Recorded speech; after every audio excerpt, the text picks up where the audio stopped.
Joining us with more is Jeff Korzenik, a Fifth Third Bank Chief Investment Strategist. Also with us is Omar Aguilar, Charles Schwab Chief Investment Strategist. Good morning to you both. Jeff, I'll start with you. What is driving the market narrative in general right now? I mean, you've got earnings, you have that Fed situation yesterday, which was seen as a bit more dovish than I think expected, and then you've got all these trade headlines. Yeah. Over the very short term, of course, we have a few headwinds because of this, but I think the real underlying narrative of the market is growth is going to continue, no recession around the corner, and the market's growth expectations are too low. That gives an upside bias to stocks. Do you think the softening, the slowing we've seen in the economy, do you think that's bottoming, at least here in the U.S.? I do think we're probably coming to a bottom. The GM strike is over. I think manufacturing is starting to stabilize. That's what we're hearing at Fifth Third from our middle market customers. That's all good news. What isn't going to change is we're not going back to robust growth. We just don't have the workforce to do that. What would you be telling clients or investors out there right now to be focusing on or buying?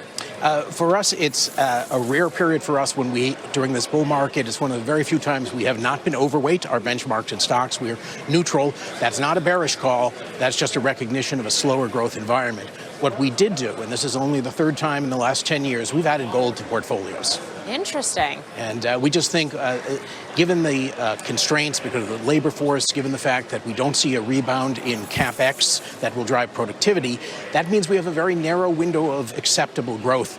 It's too easy for something to go wrong. Gold, in this case, is an insurance policy. So what's a good percent allocation of the total? We're just stepped our toes in the water with a 2%.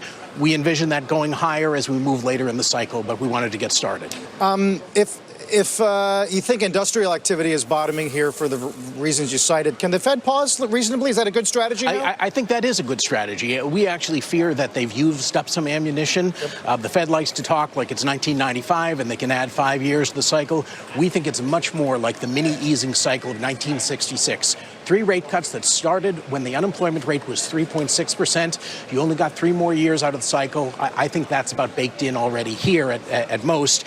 And you took the unemployment rate only from 3.6 to 3.4. You didn't do a heck of a lot of good. You have this new allocation of gold. I think you said it's too easy for something to go wrong. Correct. So what in your mind is sort of something that might go wrong? Well, it could go either way. Some kind of spiral in trade problems around the world. You know, we have all these populist movements that are essentially anti-globalism, which can translate into anti-trade. If you send our base growth rate is sub 2% already, you send it down to sub 1%, you start to get credit concerns and credit breakdowns and you spiral into recession.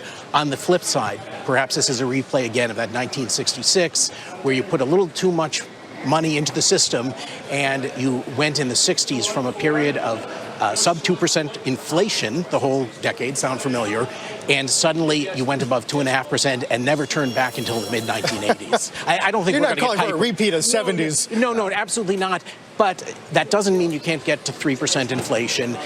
We do have rising wages, albeit slowly, in the United States. There is a continued workforce shortage in the United States. And we're going to lose the productivity gains because we're losing CapEx that have been offsetting those. All right. Gentlemen, thanks for joining us today. Jeff and Omar.